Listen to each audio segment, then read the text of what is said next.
اللهم صل وسلم وزد وبارك على صاحب الدعوة النبوية والصولة الحيدرية والعصمة الفاطمية والحلم الحسنية والشجاعة الحسينية والعبادة السجادية والمآثر الباقرية والآثار الجعفرية والعلوم الكاظمية والهجج الرضوية والجود التقوية والنقاوة النقوية والهيبة العسكرية والغيبة الإلهية القائمة بالحق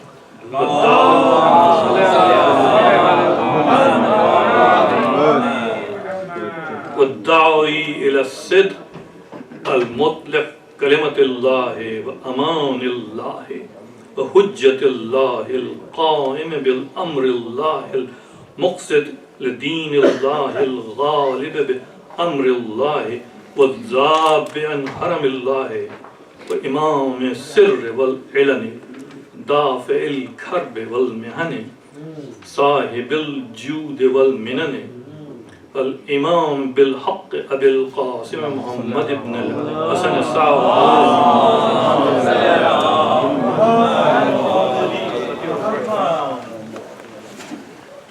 ومظاهر الإيمان وقاطع القرآن وشريك القرآن وسيد الإنس والجان صلوات الله وسلامه عليه وعليه أجمعين. Now that you are standing, please take a step forward.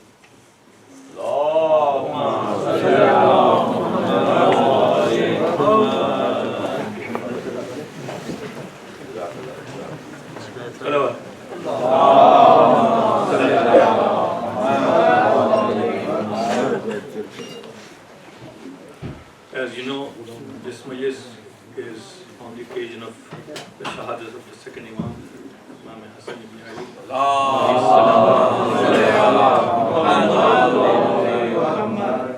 This is the annual Majlis when we take out the Tabut. And I take this occasion to address you, and what I try to do once a year, to take one topic, one specific topic, and share it with you, reflecting it on the present times. Our Imams Masumin lived 1400 years ago, but they reflect on our life today, and will continue to do that in the coming generations until whatever Allah has destined for the community, inshallah. Now, this salawat I have recited, so a very short section of a long durood, which is known as Durood Tusi. If you have Wadaiful Abrar, you can open the book and read the whole salawat. Wow. This specific piece that I presented to you, the 14 Masumin have been identified with specific attributes. But the beauty of these attributes is that each one of those attributes applies to each one of the Masum. Even though one Masum has been identified with each attribute except for Nabuwwat, which is specific to the Prophet of Islam sallallahu alaihi wasallam.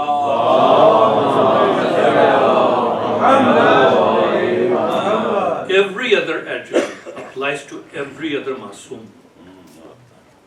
So I will take this leap from here and share with you something very specific today.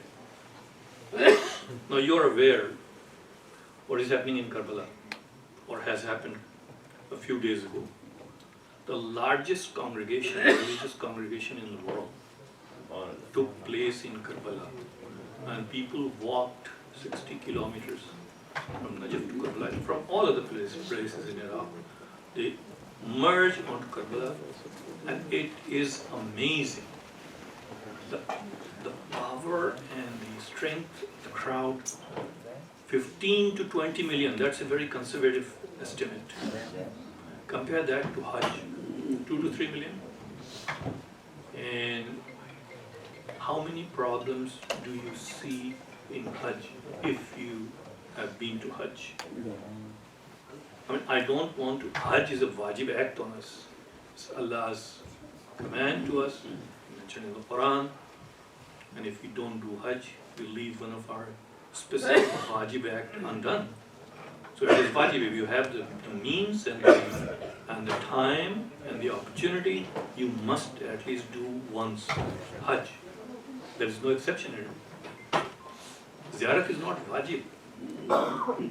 Why do we go to ziyarat?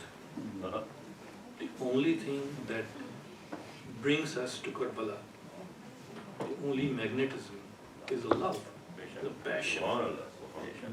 There is no force on us.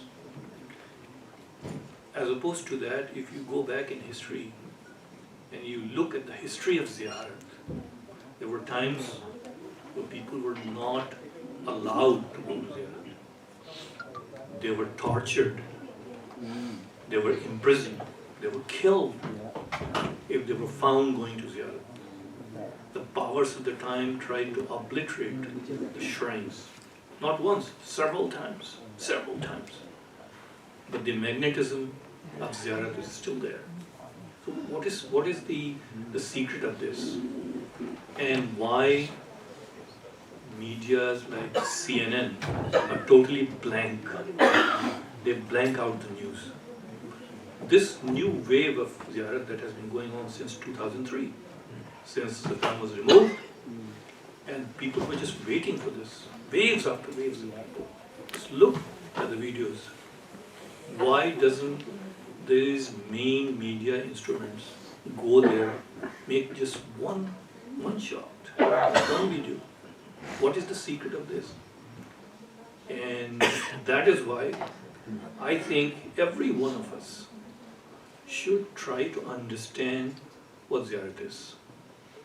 Now, if we go back to the times of the Masumi, the center of this institution of Masumi is Imam Hussain. Why?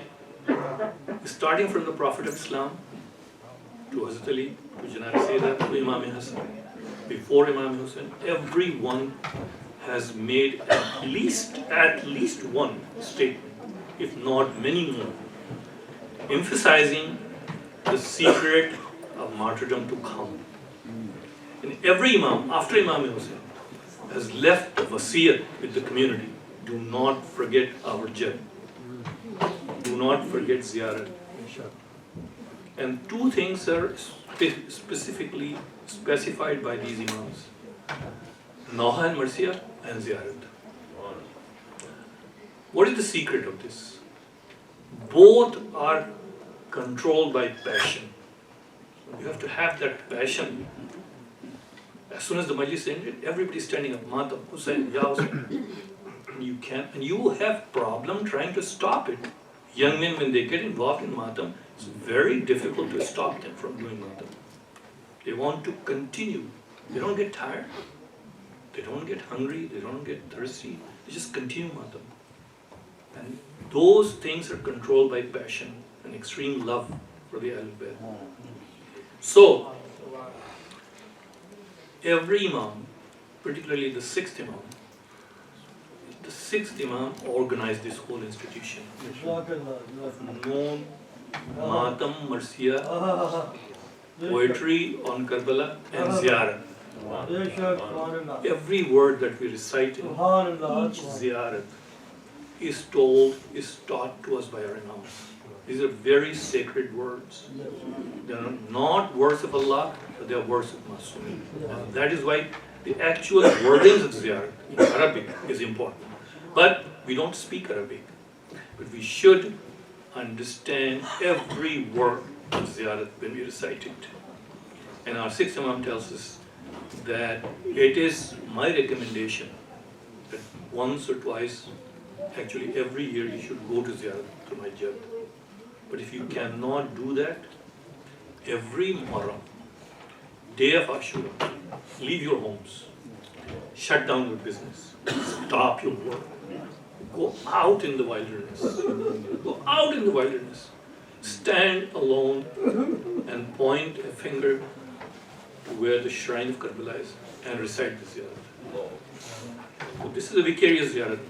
If you cannot leave your house and your town, go upstairs, stand on the open roof. So what is the Imam trying to tell us? He is trying to remove ourselves physically from the present world for the purpose of ziyarat. If you cannot travel to Karbala, at least remove yourselves from the world of wealth and fame and business and everything else. Take yourself out of this completely and imagine that you are at Karbala. Not just Karbala today, Karbala in 61 Hijri. What would you have done? So this is our unfulfilled desire for not being able to help Imam Hussain at Karbala, that we stand up and we do ziyarat. So what do we say in the ziyarat? Now, having said that, before I go to the text of the ziyarat, which is today's topic, if you have been to ziyarat, and if you stand on one side of the Zari of Imam Hussain, there is a green board on top of the Zari, and it says, Ya Sar Allah. Everyone sees it. You can read it. Even if you don't understand the meaning, you can read the Arabic. Ya Sar Allah. Hundreds, millions of people have gone. At least in my lifetime, there will be hundreds of thousands of people who have been to Karbala and seen that sign. In all my years, one person came to me after ziyarat. She's a dear sister. She's a very successful professional. She's an oncologist, a very educated person. And she came to me and she said, Mohsin bhai, can you tell me what does this sign mean? Ya Sar Allah. Why is the board hanging on the Zari of Imam Hussain? I was so pleased that at least one person in my lifetime came to me, made a note and asked me this question. And I want to share that answer with you today. But I want to go through the ziyarat first. So what does the ziyarat do to us when we stand up and recite the ziyarat? The ziyarat is here. After every majlis you do the ziyarat, and most of you have memorized it, which is a very good thing. So what do you do in the first part of the ziyarat? You say Assalamu alaikum ya Abdullah, and then you say Assalamu alaikum ya Waris A'lam. When you go through the whole list of names of Ulul Azm Paygambars, and you assert that I address you, O Imam Hussain, my salam to you, because you are the waris of each one of these prophets. So what are we doing? We are reviving our own faith. We are reviving our own faith, and we are promising ourselves, we are promising our children, we are promising our coming generations that we are staying on this path, and this is our firm belief, that we believe that the Islam, the religion which started with Hazrat Adam and has continued to this day, is a continuous process. So we want to promise ourselves that we have this faith. And why do we do this? What is the purpose of the religion to us, each individual? What are we striving for? This is the question we have to answer. And the answer is that we are working towards taqwa, sincerity to Allah's faith that has been given to us through our Prophet and Masumeen. And we are assuring ourselves that we are still on that faith. And we promise ourselves that this is the sequence of the strings of faith that are coming to us. And we are still on that faith. And we promise ourselves that we would stay on this faith until the last breath of our life. Salawat.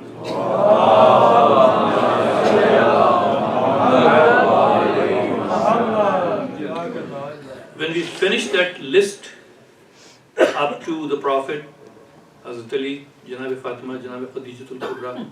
The next line is, Assalamu alayka ya Sar Allah wa ibn Sar wal vitr al mawtu.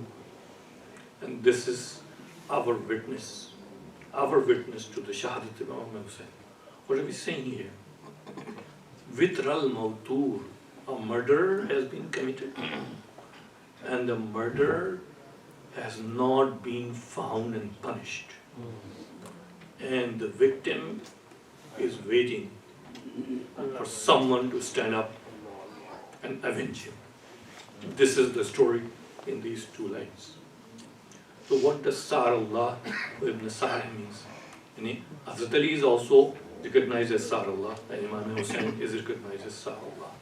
Let me take you back to the old history of Arabia.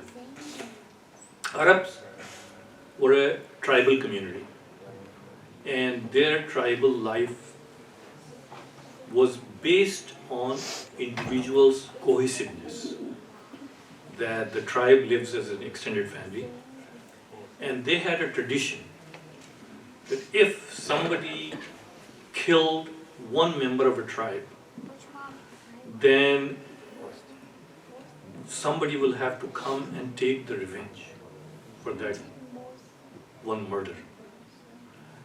And the expectation was that the closest relative of the victim will stand up and take the revenge. Now what was happening? Because of that, X was killed by Y. Then from the tribe from which X comes, another person comes, Z. He kills Y. Revenge. Then another person from the tribe of X goes back and kills Z, and it continues. This continues, chain reaction. Killing wouldn't stop. That was one problem. The other thing was, if the closest relative would be lax in taking the revenge, their belief was that the spirit of the victim will come round and claim his revenge to his brother. Say, what are you doing? I have been killed. You have not stood up and taken revenge on my behalf. It's incumbent upon you. And the spirit comes as a bird. And a bird goes round the head of this one person and it screams in his ear. And the bird says, Sar, Sar, Sar. So this bird was known as Sar. And it would invoke the next of kin to go and do his duty. Arabic language developed from this entire tradition, and Sar became a verb in Arabic language. And it became Sara Yathar, to take revenge. And it is that word which has been used in Ziyarat. So what is specific? Who is being invoked here to stand up and take revenge of Imam Hussain? No one. Let me read it again. Assalamu alayka ya Sar Allah wa ibn Sar. Imam Hussain is Sar Allah. No one will take the revenge for Imam Hussain's illegal murder, but Allah Himself. This is the high point. That no one person can stand up and say, I will take the revenge of Imam Hussain. There have been revolutions after the tragedy of Karbala, one after the other. People will stand up and say, I am going to take revenge, Imam Hussein's revenge, and go and fight Bani Umayyah. But that is not what our religion is teaching. That is not the teaching of our Masumeen. The end statement is, Allah will take the revenge of Imam Hussain. And why Hazrat Ali is also Sar? Because these two Imams were killed in action defending Allah's laws. So Allah is responsible for this revenge. Nobody else. Nobody else. It is not our place to claim that we can stand up and take revenge of Imam Hussain. No. It's Allah. It's left to Allah. And it is our belief that when the ghabat ends, inshallah, and our Imam comes to this world, he will do many things. He will fill this world with peace and justice as it is filled with zulm.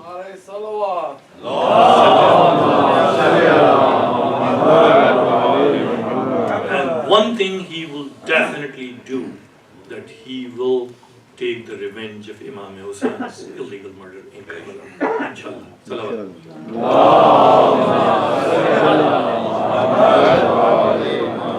And it is our express wish that if we are alive and well in the time when the ghabat ends, we will be in the army of the 12th Imam and be a part of that revenge.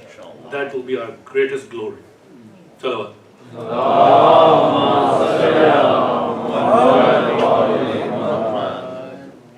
The next piece is أشهد أنك قد أقمت الصلاة وأعطيت الزكاة وأمرت بالمعروف ونهيت عن المنكر.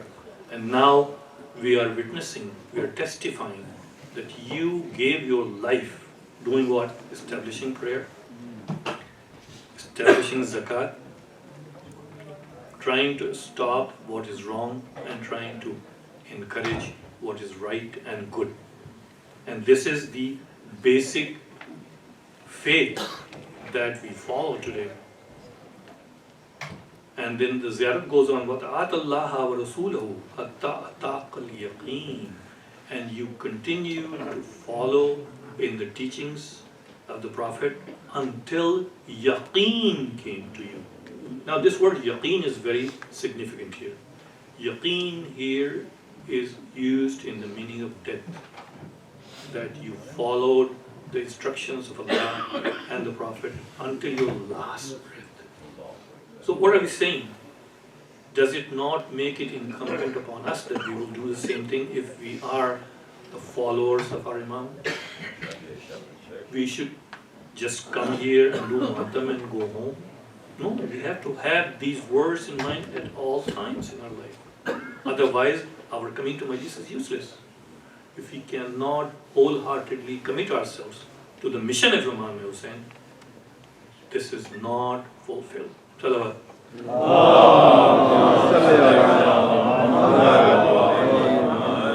Then this is a continuous process. فَلَعَنَ اللَّهُ أُمَّةً قَتَلَتْكَ وَلَعَنَ اللَّهُ أُمَّةً ظَلَمَتْكَ وَلَعَنَ اللَّهُ أُمَّةً سَمِعَتْ بِذَلِكَ فَرَضِيَتْ. And then you show your disapproval and your distance from those who were the murderers of Imam Hussain, who committed zulm on him. Not only those, but even today, if anyone hears of the murder of Imam Hussain and becomes radhi with it, agrees with it, Allah is saying, our Masoom is saying that we express lanat towards those people. And that is why we are sitting here. We want to keep this alive. Inshallah. Salawat.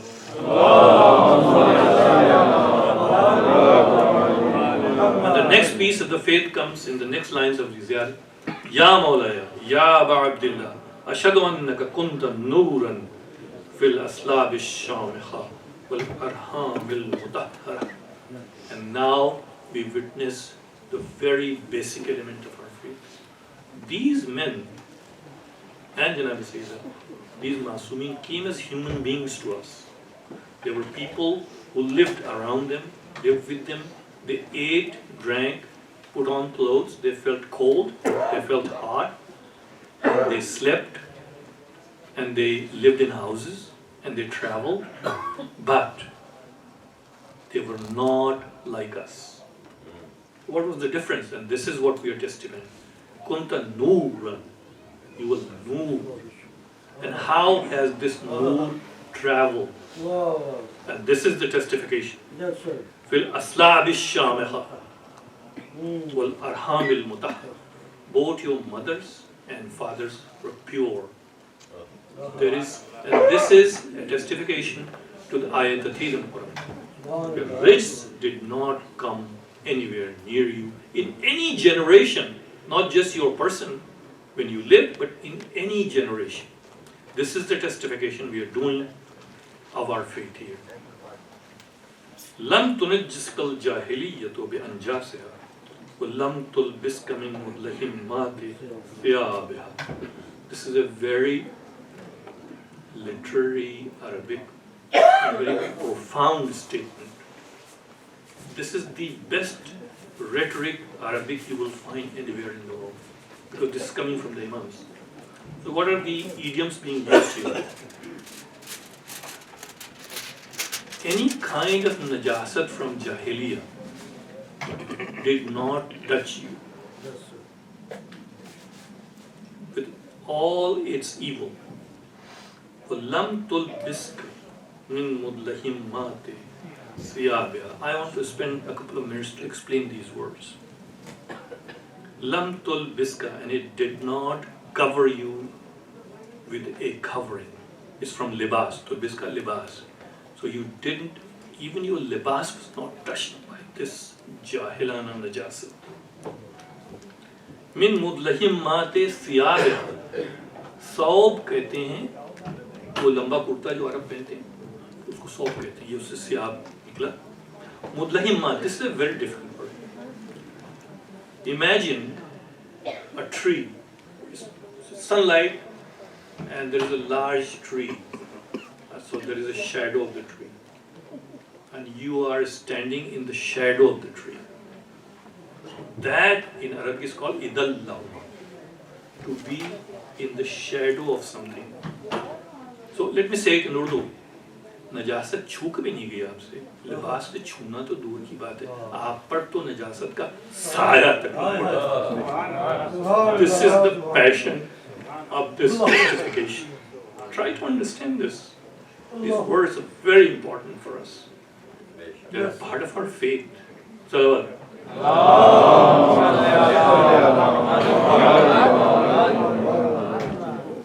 Wa ashhadu annaka min da'im ad-din wa arkanil mu'minin. And I testify that you are one of the pillars of our deen.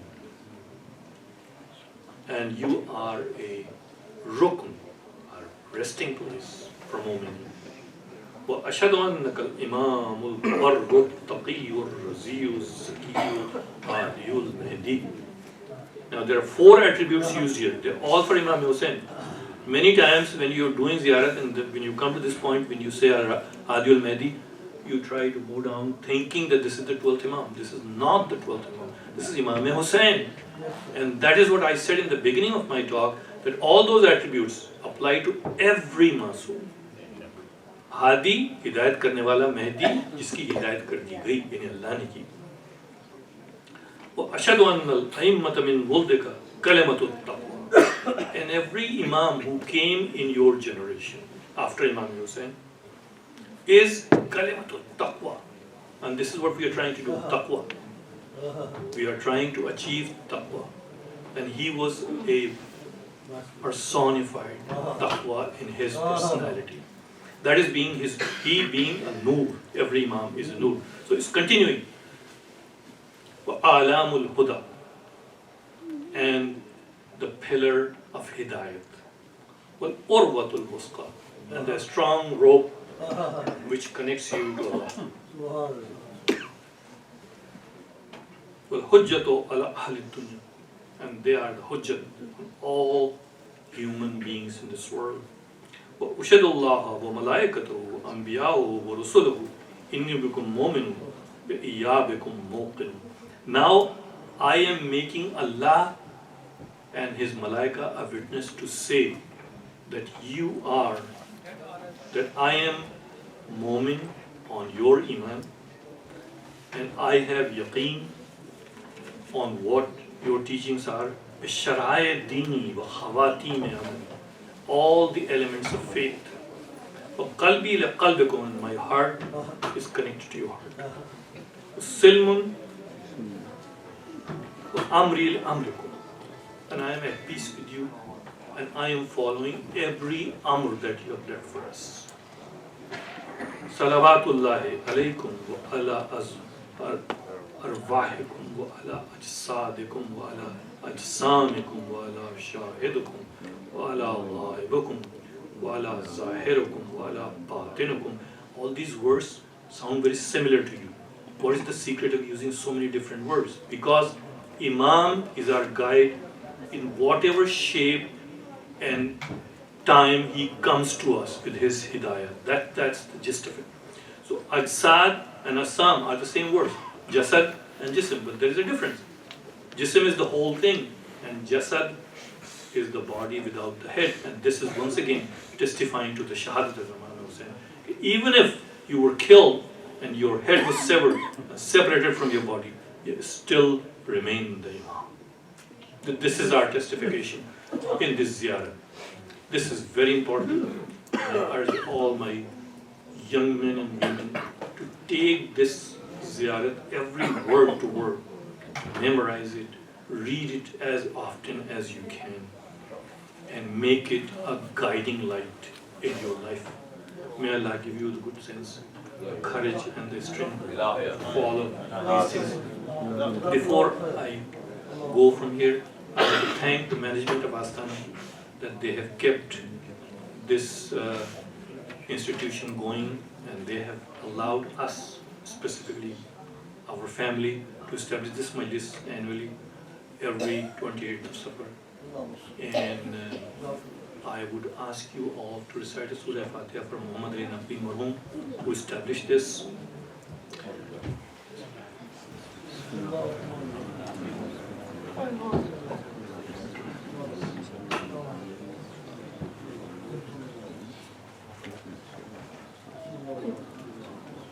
Please recite one more Surah Fatiha for my deceased, my grandfather Mir Dianat Hussain, my grandmother Imam Bandi, my father Astaana-e-Zehra Naquvi, my mother Mohsin Begum, who is also a Zakira, established this in her lifetime, my sister Kaniz Mehdi Urshana, my Nana Sayyid Zafar Abbas, my Nani Isra Al-Fatima, and my in-laws Maulana Sayyid Muhammad Abidul Shabbar Sahib Qibla, he was a Mushtahid, and his wife Kaniz Fatima.